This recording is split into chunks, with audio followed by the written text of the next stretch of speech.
that Smash had been extremely successful on. Rakan, also a Keria classic, taken away. And then most likely it'll be like a Rel or Nautilus pickup here for either team. Maybe... I was thinking Oner perhaps for Delight as well, if he'd like to go that direction, but the Braum is going to be banned away just to avoid any of that funny business. We'll see where Delight does decide to go. Could be a Zeka pickup here as well. I wouldn't mind giving Delight counter pick. Oh, very true. That is... It's not... You were going to say it's not a Zeka. Yes, that's exactly what I was going to say, but it's going to be locked in anyway. Anyway, yeah, I was really looking towards Akali. You know, that to me is like... It's one of the picks that can friend the Victor a lot inside. Yep. Later in the game. It's also... one of Zeka's. It's that or Silas, right? He does have a skin for the Akali. Does do that. Did do that a couple of years ago. And there's the Poppy we were talking about. I think that this is not necessarily the most Poppy value because there's 3 champions that just don't even notice Steadfast Presence. But you can stop K'Sante from doing some K'Sante things. That could certainly be good and does limit Delight's choices as far as what he wants to be locking in here. It also is one of the picks that, again, will have a really big impact when they roam. And Jhin is a AD carry that's pretty self-sufficient, so you can just leave him on his own. Yep. As there is De Leona, always going to feel a little dicey playing into the Poppy, but it's Ashley Leona, right? Again, the Poppy, things like this, these drafts, we get to game number 3, it is going to start looking real crazy. As K'Sante for Zeus. This is one of his good picks, but I'm worried. It hasn't been the archetype that's looked great for HLE. See whether they fixed it as we dive into game 2.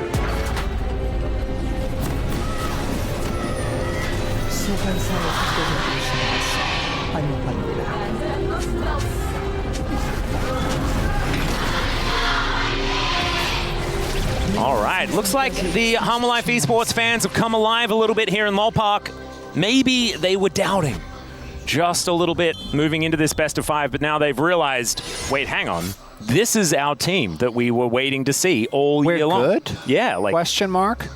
Which is also how DK fans feel, I must imagine. I mean, that's in a different way. That's like a, wait, we're good? Whereas HANWHA's like, we were supposed to be good, then they weren't, and now they're like, hang on, wait a second, we were right at the beginning? At least DK had 0 expectations. I still have 0 expectations. Oh yeah, no. If you're expecting like DK versus Nongshim not to be something that DK fans should be sweating about, then you've got it wrong. That's all right. Yeah. Let's have a look at this. Is the lane swap happening? It looks like it's not. Looks like we're gonna have standard lanes once again. This time on the correct sides of the map as well. We'll not see the aftershock attack. We've seen that a good amount for the K'Sante matchup as both. I do feel like level 1 will not be very fun for T1 in Viper lane, I guess. Went Hawkshot first. That's kind of crazy. It is, and he does spot out the jungler with it. So that must be because they weren't 100, like, because we didn't see an invade, right? Neither team secured deep vision. So I imagine that they thought it was a lane swap / wanted to know for sure that it was a lane swap. But it does mean that your level 1 is a lot weaker now, as we can see. That isn't enough to make it bad. As Viper still able to fight for level 2 priority. The dancing grenade looked so sad. Still, Deadly Flourish coming down here as Delight pushed into the turret. Eclipse is broken, so it's completely fine. Still, very even trade here between the two. This is a better look for T1. Big win for T1 as they get 2 sums out of HANWHA. As Viper also used his barrier there, and then Smash cleansed the Ignite away as well, so didn't take too much damage from that. Nicely done. The Keria and Delight, they were already having fun at the pre-game. They were. The walkout was just them giggling at each other. It really does take away from some of the drama, you know? No, we can... Come on, Atlas. We can create drama wherever we like. I mean, I did my very best in the opening. You really did. Yeah, I really appreciated it. Some might say that it was heavy-handed. I would disagree. Yeah, no, that's not how it is. Peanut has finished his clear at about 3 minutes. Not too bad at all. And he is now moving into the enemy jungle. Oh boy. Yeah, that's the Zyra advantage, something we talk about all the time, but they know. Yeah, and he's also just on the wrong camp. So he does get the vision down. utilizes the little bit of extra time that he has before the crab spawns. Scuttle. River. Yeah. Good old Scuttle crab. I was actually looking for just the word crab, and it wasn't in my brain. Really? It's weird. It must have been that silly video that you showed me earlier. It took over the spot in my brain where crab existed. Let's have a look at this from Viper's perspective. Yeah, he's like, maybe we're standard laning. Yeah. Yeah. So it's as we were saying, as we were thinking. And he just said chill afterwards. He was just like, yep, just wait. Yeah, it didn't end up impacting his lane too much. Obviously, could have had a bit more pressure if he did have his W, but especially level 1, the cooldown is still kind of crazy. Is Zeka going to take a bit of a beating? Should be fine. Just going to be pushing Oner away, clears out the ward. All right, that's Viper taking a lot of damage, not wasting any time, flashing immediately. Ignite ticking, Viper will survive, but this is a big laning win for T1. Much better look here in game number 2. Yeah, there is a reason why we saw the Poppy ban in game number 1. Faker is almost all of the Victor wins. Who's the other one? It's probably Yukal. Oh yeah, like a Yukal or Fisher. It's just going to be someone that you wouldn't think of initially. Yeah, I don't know whether it was. I'm no, we're clutching at guessing. straws. I think maybe we've got someone that can tell us exactly who it was. No, I wouldn't say grasping at straws. You're just making a guess. Now, whether it's an educated guess, that's a whole... It was... No, not educated. Not an educated guess? No. But you are an LCK caster. I feel like it's at least... I mean, I guess I know which players it could possibly be. Yeah. So there's that. Doran is also now going to get frost shot a whole bunch of times. Delight moving up here. This might be a flash situation as Smash is going to move in. And in fact, Doran did not have to use his flash. Oh, avoiding that one is definitely good as Smash utilizing that cool tech of different heights of the ground to mean that Deadly Flourish was basically invisible. Now we have the lanes still being matched, so HANWHA Live trying to get out of a sticky situation. Yep. Not going to work out. And also, obviously, both teams want to contest for grubs. Doran does TP towards the bot side of the map to catch that wave. Now you got Zeus just wandering his way back up, crashes that entire wave into the turret. We are hard committing for these grubs, huh? And so is T1. Yep, and this is full information given over, as you can see so many people here in this mid lane. Doran going to move up over a ward as well. Everyone knows. For grubs? What is this? Maybe we are. This is like the first Herald fights of back in the day. I love this. It's a lot of action to start this one off. HLE not wanting T1 to be able to close the gap, and Keria says, I will do that. And Peanut already extraordinarily low. You can see all the AoE damage is massive. Viper and Smash fighting towards the top side, but Faker going to be the first one to go down. Peanut the immediate answer, and Zeus will be able to execute Keria off the back end. Doran does not like that, and so he's going to melt almost all of them. Viper and Smash continuing to fight. This is just ridiculous. So far, it's a T1 win in the battle. But man, I just want to see more action like this throughout the rest of this game, as now Viper's in trouble, down to 200. Dancing Grenade, Deadly Flourish going to miss. And he doesn't have the flash, and this extended 1v1 is going to be a Smash solo kill in the end. That's why you pick Rumble, baby.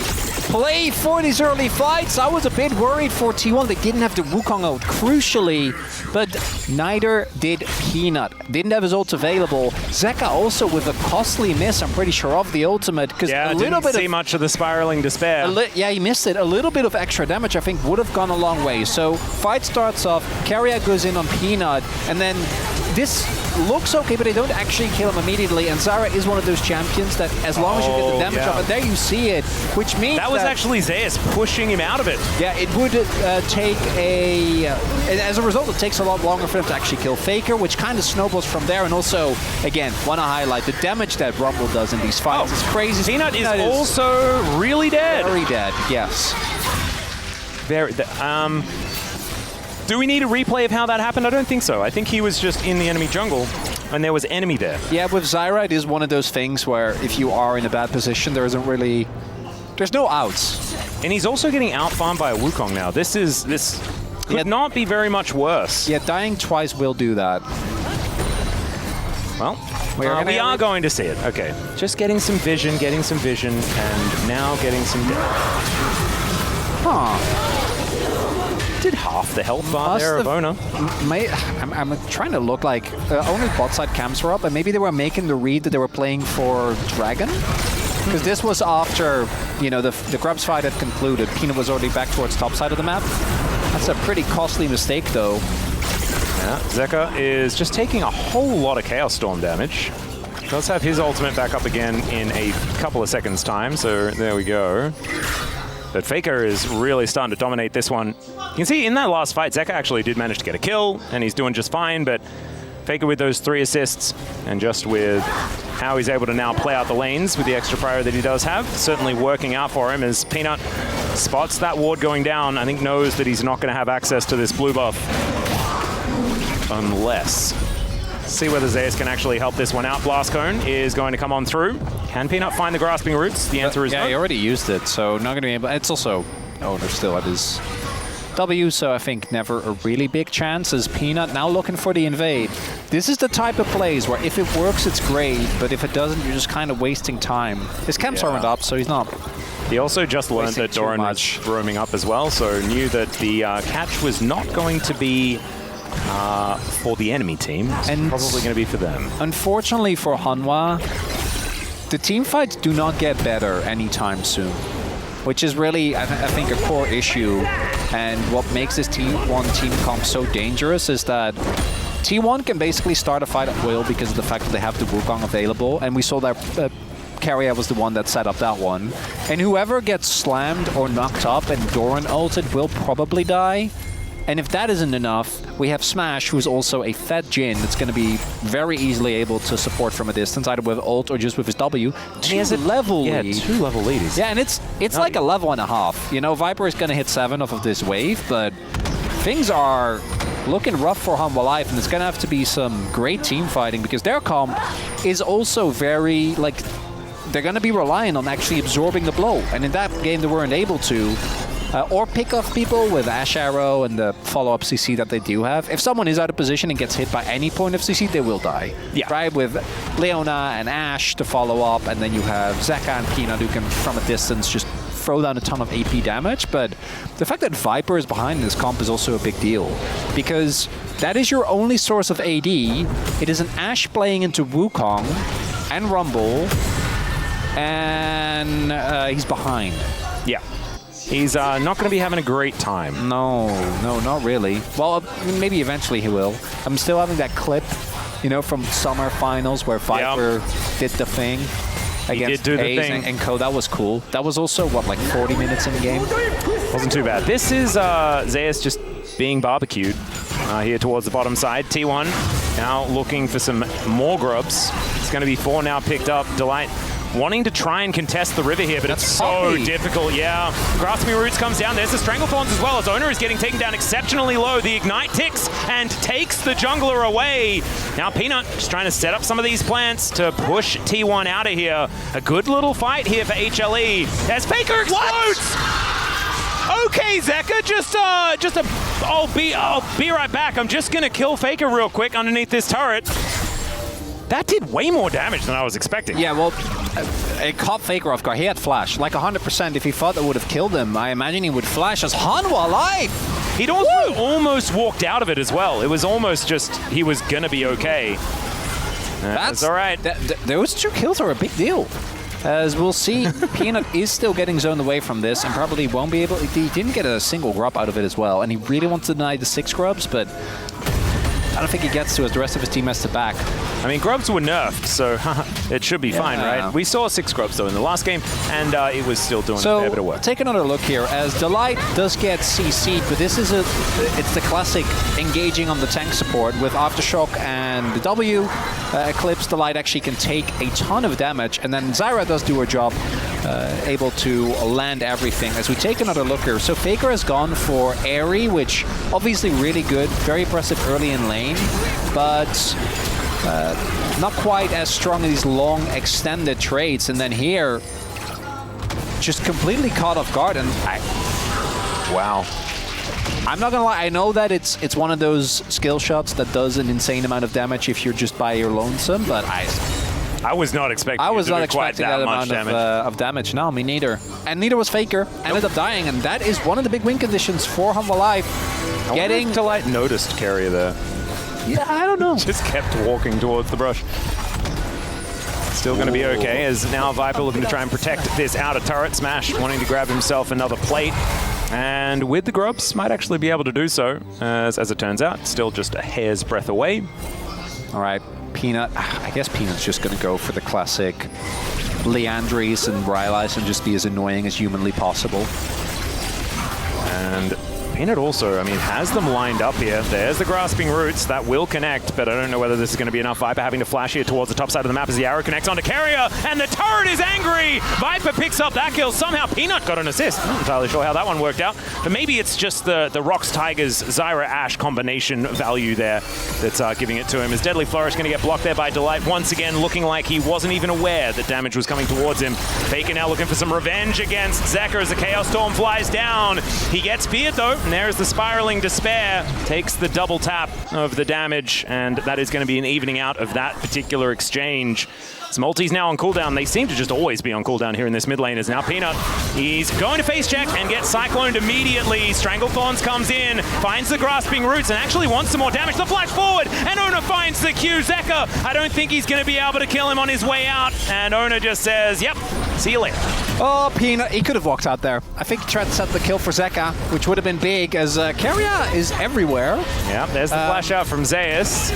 Don't know whether it's going to keep him completely alive, but let's see what's going to happen. The ulti knocks him up, and he gets the shield, and looks like Doran not willing to tank too much more of this turret, so they'll let him live and back away. Doran holding onto the flash. What a game number 2. We already have had more action, I think, than in the entirety of last game by 15 minutes, which you love to see. As we take another look here, this is it's what we talked about Viper doing the thing, crucially able to get out of the chain, get the arrow, and the moment you get CC'd. And Keria was so close to actually getting the stun off the heroic. He didn't get it into the turret, that is the big deal. Yeah, which is why he was able to do, and then here... Good flash. Yeah, but I'm also pretty sure Peanut could have just walked it off. And then at least he would have traded 1-for-1. Peanut, I'm sure his damage numbers are still going to look good, but been a bit up and down on this Zyra. It's been one of his more questionable champions, I guess you could say. Like, he often spends a lot of time in the death chamber, but does do a lot of things. He does, he really has embraced the old Zyra playstyle where you had the passive, and I think exactly. He just never let go. That was the one I really liked playing. I know, you always talk about it. That's why I brought it up. Probably. Thanks for that. Yeah, that's okay. You always know what the things that I want to be talking about. As this turret is by its lonesome, should be first turret blood going over to T1 here, as HLE just wanting to get themselves a Rift Herald. And so the teleport's come through from Doran. Okay, he's going to show up. They want to fight for this, but that is going to be the Herald coming on through. Zeus looking to try and start this one. Has already broken it up as the equalizer. It goes down. Zekka taking so much damage. He shouldn't be there. And that's 2 wiped out already. Viper is free hitting, but the Chaos Storm is so dangerous. And Smash is over the wall. They have nowhere to go. They're in the blender, and that means a triple kill for Faker. Zeus is now going to move towards his turret, but it is on 0 health. And he's the last man standing. What are they supposed to do? He's going to look to try and get back. He does have at least the empowered recall, so that is going to allow him an exit. But T1 are already trying to kill this outer turret in the mid lane. This could have just broken the game open. A little too much for HLE to deal with. Not worth. I love this approach from T1. Even with Faker being taken out of the fight initially, like, look at the range with which they confront the backline. That flash from Doran, absolutely peak. Doesn't matter that he ends up dying. Doesn't matter that he ends up getting stunned immediately. It forces Peanut and Viper, and then you have Smash with the ultimate on top. You have the equalizer ensuring they can't walk out, and then you have a flashless Ashe stuck in a bowl. Yeah. And then the rest of T1 very happily ends up threatening that backline, taking that kill, and yeah, there is a price that generally should be willing to pay for picking up a Herald. That was not a good deal, unfortunately, for HANWHA Live, but it's a good deal for the series because it means that we are not looking at any 3-0 shenanigans, Atlas, and that will make me very happy. I don't want to repeat yesterday. No, I don't think anyone wants a repeat of yesterday, and it's not even scoreline dependent. Yesterday was just a little bit of a roughie. It was, yeah. not the end of the line yet for HANWHA. Their team fighting does remain quite strong. Their poke is good. Yep, they've certainly got some tools. The sieging capabilities are there with people like Zeker. As OK, Equalizer just going to be thrown on top of Peanut, and the Spiraling Despair is exactly that for Dora, and he just gets wiped out. Zeker going to grab that kill, and there's no response here for T1 so far, as it looks like positioning around the Dragon is what we're fighting for. Zeus looking for an angle, but there's a Cyclone from Oner. Peanut going to explode. Gets destroyed by Smash, and now we'll see whether Zeus can find some kills. Gets one onto the Monkey, wanting to charge up that cube, but doesn't quite get there. Zeker and Viper, a fair bit of damage, and Delight's moving in to be that front line. 3 versus 3 now in the fight, but the stun from the gravity field is massive. Look at these Qs though, but here is Smash with that curtain call, and Delight doesn't seem to really notice. Keria dives forward, somehow Delight's still alive. Avoids the deadly flourish, but that's Zeker having to flash away, and it's not enough. Viper, can he do it? The answer's no. Gets popped like a balloon, and T1, they'll win another fight and now march up the mid lane again. So close, yet so far for HANWHA Life there. Smash remains standing. Faker with what, like 3 big W's. Got another one right there. The TP though, we're not done. We are certainly not. Zeus looking to make his way, and he'll be spotted on this control ward. Can they get out? That's the question. This is a lot of money sitting on Smash. That's huge. But no, in fact, they just get out. Yeah. And it's not even really, it's like 87 gold as far as the bounty is concerned. All right, so wrong. Couple of key things. Wonderful start to the fighter for HANWHA Life as they find the pick onto Doran, take him out. And you think that should be enough. And I actually think they should have just gone to Dragon here. But T1 is threatening immediately to try and play towards that mid lane. Then Oner, beautiful start to the fight. There's the layering of CC we talked about. Zeus doesn't get to move because of the W, and Keria knocks away the front line. Zeus was already chunked, and without the light there to set up for Zeka and Viper, they can't quite play it out. And then here, crucially, yeah, the movement there on that Victor, I think, ends up being the big difference maker, and the Jhin value comes through, even with the light positioning in a way where he doesn't get slammed. There's still so much damage available, and then look at that edge there. He gets pushed in effectively by Smash. It's the most gravity field value I have seen in a team fight ever. And it's damned if you do, damned if you don't. If Smash doesn't throw that the W, then Zeka doesn't walk in. Obviously, in hindsight, if he flashes away, flashes out, maybe they can win the fight. But I think that T1 are just matching them. Oner is the one that sets them up, and it has been Faker and Smash that have been knocking them down.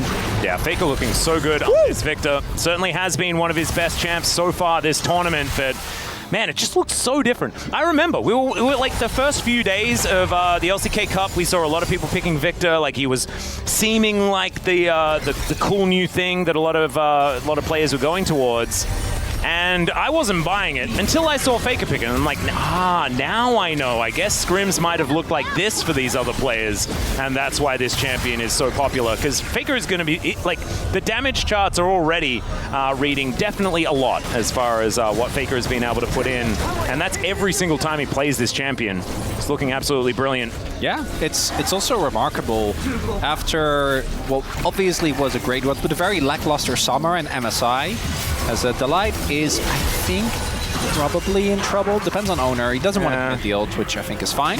Well, the arrow connects here onto Keria. The damage here. No grasping roots up yet for I don't think so. Wasn't able to chain the CC. But last year in spring, it was Chovy first, and then a little bit of gap, and then Faker, and then a huge gap, and then everyone else. Yeah. Chovy is not in the conversation for best mid thus far, has not had a great LCK Cup. It's Faker and Showmaker. Deadly flourish, and no grasping roots, has to flash immediately, and the bullet going to tag him. He's dead already before that final one does even come through, and that means no jungler for this Arakan. T1 with full control. Oner knows it. He's going to start up the buff. And Faker just waiting here. We'll be able to push out this wave, but no one can approach. Face-checking this team is so hard. Zeker knows it. He's in this mid lane. And there are bounties already. It's looking like a repeat, but with opposite sides of game number 1, right? T1 absolute domination in this game. And oh dear, when they turn the lights off, I get so scared. Faker gonna find the death ray as that is right on the edge. Not quite going to kill the Ashe. Atlas, there was one very funny irregularity in this game. What's that? I want to see if you can can spot it. It's not Peanut dying for a 6th time. That is, I think, unfortunately, something we do see with Zyra, where if you start falling behind, like you are in immobile mage, you will just kind of die on repeat. Really nicely done there again. I think Oner and Faker have been, for me, the 2 big standouts in this game. What's the irregularity? We are 23 minutes in. And there is something that should have happened that hasn't happened yet. Nah, I don't. It has to do with earth, wind, and fire. Oh, wait, we haven't taken a dragon? I know! What the heck? I know! Not one dragon! Not a single one! Wow, they must just know that it's like, oh, it's the cloud rotation now, says T1, because it just always seems to be Mountain and Infernal and Cloud, and Cloud was just nerfed 5%, so it must be worthless. If you caught it in chat, you're very smart. Proud of you. Good catch. Wow, I can't believe I didn't even notice. Isn't it? No, but I didn't notice that because there's been so much action. Yeah. We've been distracted. Well, Zeus not going to be able to dash out of that one. Doran going to be moving up. He is still pretty tanky, but this is an Otacon buff.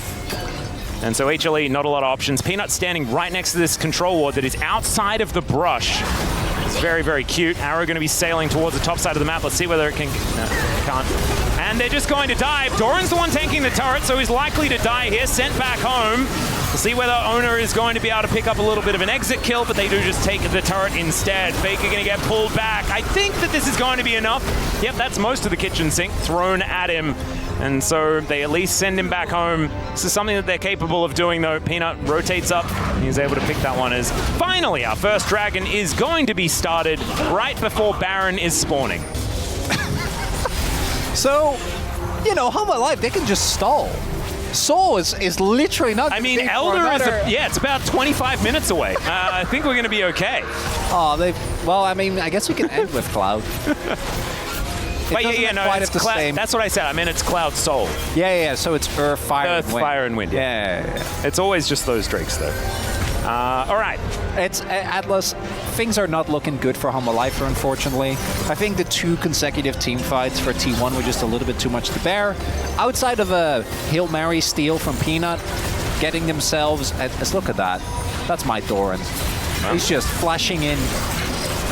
Zeus able to not get stunned into the wall. Certainly good news. Gravity Field coming down here as Oner steals away the red buff. That's what we're fighting over now. Deadly Flourish going to connect, but eating the CC is Zeus.